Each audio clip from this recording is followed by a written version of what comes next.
નમસ્કાર મિત્રો, D farmer ચેનલમાં તમારું સ્વાગત છે। દેશ, દુનિયા અને ગુજરાતના તાજા, મોટા અને સૌથી મહત્વપૂર્ણ સમાચાર જાણીએ તે પહેલા ચેનલમાં નવા હોય તો ચેનલને જરૂરથી સબસ્ક્રાઇબ કરી અને વિડીયોને લાઇક કરી દેજો। પીએમ કિસાન યોજનાના લાભાર્થીઓએ તારીખ 25 પહેલા નોંધણી કરાવવી ફરજિયાત। કંગના રાણાવતની મુશ્કેલીઓ વચ્ચે 28મી નવેમ્બરે આગ્રા કોર્ટમાં હાજર થવાનો આદેશ। લાખો લોકોને રોજગારી આપતો સુરત હીરા ઉદ્યોગમાં હજુ અઠવાડિયાનું વેકેશન લંબાયું। સરકારે તમામ પાન કાર્ડ ધારકોને ફરજિયાત આધાર કાર્ડ સાથે લિંક કરવાની અપીલ કરી, નહીં તો પાન કાર્ડ નિષ્ક્રિય થઈ જશે। સુરત હીરા ઉદ્યોગમાં જાગ્યું આશાનું નવું કિરણ, અમેરિકામાં સૌથી મોટું ડાયમંડ માર્કેટ શરૂ થવાની આશા। અમરેલી જિલ્લામાં હીરા ઉદ્યોગમાં મંદીના પગલે યુવાનોની રોજગારી છીનવાઈ ગઈ। દ્વારકા જિલ્લામાં ખેડૂતો માટે યુનિક ફાર્મ આઈડી મેળવવા માટે નોંધણી શરૂ। દિવાળી પૂર્ણ થતા ટેક્સટાઇલ ઉદ્યોગમાં તેજીનો માહોલ।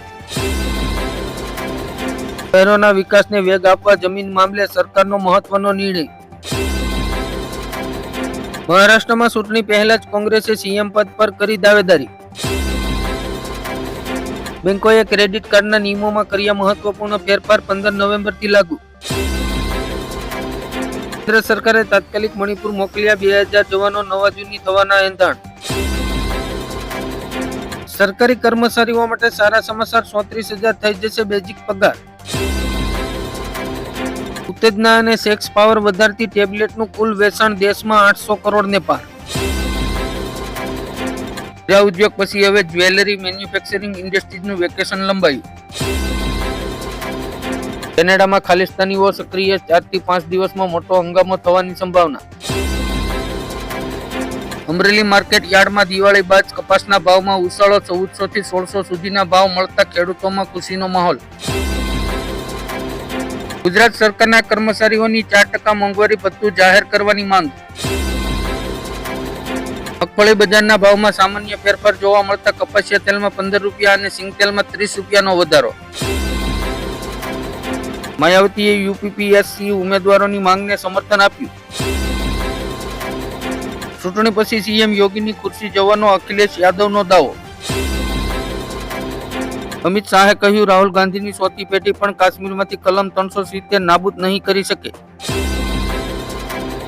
ગુજરાતમાં પેરામેડિકલમાં સીટ એલોટમેન્ટના ત્રીજા રાઉન્ડ બાદ પણ 66% બેઠકો ખાલી।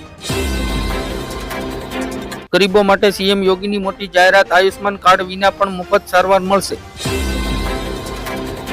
હવે આરટીઓ અને આઈટીઆઈ જવાની ઝંઝટમાંથી મળશે મુક્તિ, રાજ્ય સરકાર લર્નિંગ લાયસન્સ માટે મોબાઈલ એપ લોન્ચ કરશે। રાજ્યના મહેસૂલ વિભાગ દ્વારા મહત્વનો નિર્ણય, બિન ખેડૂત ખાતેદાર જમીન ખરીદી શકશે। મહારાષ્ટ્રમાં દેવા માફીનું વસન પર ગુજરાતમાં ઠેંગો, ભાજપની બેદારી નીતિથી ખેડૂતો નારાજ। પ્રિયંકા ગાંધીના રોડ શોમાં કોંગ્રેસી નેતા અને સીઆરપીએફ જવાનો વચ્ચે મારામારી।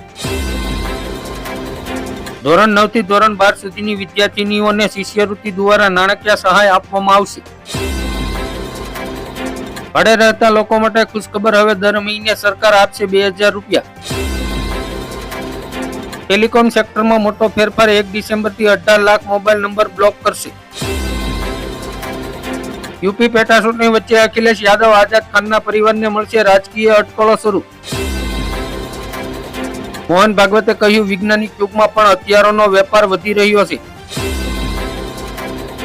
શિયાળો શરૂ થતા શાકભાજીના ભાવમાં ભડકો, માર્કેટમાં આવક ઘટતા ભાવમાં 40%નો વધારો। ભાજપે કોંગ્રેસ નેતા રાહુલ ગાંધી વિરુદ્ધ ચૂંટણી પંચને ફરિયાદ કરી। ગુજરાતમાં ધોરણ 9 થી 12ની ગ્રાન્ટેડ સ્કૂલોમાં આચાર્યની 896 જગ્યાઓ ખાલી। નરેન્દ્ર મોદીએ કહ્યું, ચૂંટણી માટે દારૂની દુકાનોમાંથી કોંગ્રેસે કરોડો રૂપિયા વસૂલ્યા। ઝારખંડમાં પીએમ મોદીની ગરજના, કોંગ્રેસ સમાજની એકતા તોડવા માંગે છે। 65 હિન્દુ સંગઠનો સાથે મળીને હરિયાણા પેટર્ન અપનાવશે મહારાષ્ટ્રમાં। મુખ્યમંત્રી ભૂપેન્દ્ર પટેલના નેતૃત્વમાં નમોલક્ષ્મી યોજનામાં 7 લાખ વિદ્યાર્થીઓને 174 કરોડથી વધુની સહાય આપશે। ફરી એકવાર ગુજરાતના ખેડૂતોને સીએમ ભૂપેન્દ્ર પટેલે આપી ખુશખબર, 160 થી વધુ ખરીદ કેન્દ્રો પર ટેકાના ભાવે ખરીદીનો શુભારંભ કરાવશે। રેશન કાર્ડ ધારકોને માત્ર 450 રૂપિયામાં મળશે ગેસ સિલિન્ડર, સરકારે બદલ્યા નિયમો. ગુજરાતના દરિયામાં બનશે દેશનો સૌથી લાંબો બ્રિજ, ભાવનગરથી ભરૂચ. ગીર સોમનાથમાં ઇકોઝોન નાબૂદ ન થાય તો ભાજપનો બહિષ્કાર કરવાની ખેડૂતોની ચીમકી. હવેથી વોટ્સએપ ગ્રુપના એડમિન બનવા માટે 4200 રૂપિયાનું લાયસન્સ ખરીદવું પડશે. કેનેડામાં હિન્દુ મંદિરના હુમલાના માસ્ટરમાઇન્ડની ધરપકડ, આતંકવાદી પન્નુ સાથે કનેક્શન. મહાનગરપાલિકાઓમાં 27% અનામતને ધ્યાનમાં રાખીને મેયર માટે રોટેશન જાહેર. રાહુલ ગાંધીએ કહ્યું અરબપતિને નહીં લોકોને પૈસા આપીશું. પીએમ મોદીએ કહ્યું બનાવટમાં કોંગ્રેસે તોડ્યો રેકોર્ડ. અમિત શાહની ચેતવણી, જ્યાં સુધી ભાજપ છે ત્યાં સુધી લઘુમતીઓને અનામત નહીં મળે. ખેડૂતોને પીએમ કિસાન યોજનાના વાર્ષિક 6000 રૂપિયા અને માનધન યોજનામાંથી 36000 રૂપિયા આપવામાં આવશે. અમિત શાહે કહ્યું કોંગ્રેસ દલિતો અને ઓબીસી પાસેથી અનામત છીનવીને મુસ્લિમોને આપવા માંગે છે. દેવેન્દ્ર ફડણવીસ મહારાષ્ટ્રના આગામી સીએમ બનશે, બીજેપીના ચાણક્યએ આપ્યો મોટો સંકેત. રેશન કાર્ડ દ્વારા સરકારી સહાય મેળવતા નાગરિકો અને વિદ્યાર્થીઓને ઈ-કેવાયસી કરવું ફરજિયાત. જમ્મુ કાશ્મીરમાં કલમ 370 ને લઈને રાજકારણ ગરમાયું, કોંગ્રેસે કર્યો હંગામો. તેલંગાણામાં 50% અનામતની મર્યાદા દૂર કરશે કોંગ્રેસ નેતા જયરામ રમેશની મોટી જાહેરાત.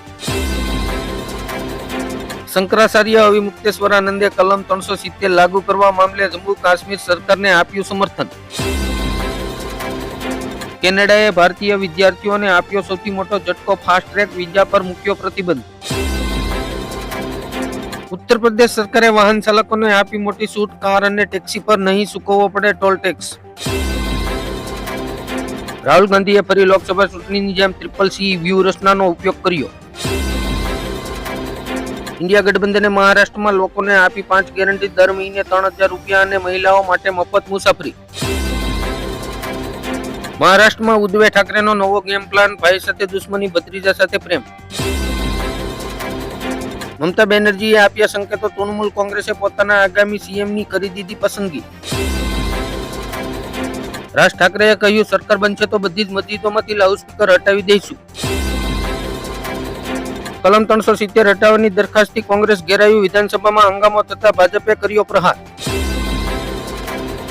રાહુલ ગાંધીની નાગરિકતા મુદ્દે સીબીઆઈએ શરૂ કરી તપાસ, દિલ્હી હાઈકોર્ટને આપી માહિતી. ખેડૂતો પાસેથી 1995 પહેલાની જમીન રેકોર્ડ નહીં માંગવા દરેક કલેક્ટરોને સૂચના. રાજ્ય સરકારે પશુપાલકોને આપી બેડ ગેરંટી વગર મળશે 1,60,000 રૂપિયા સુધીની લોન.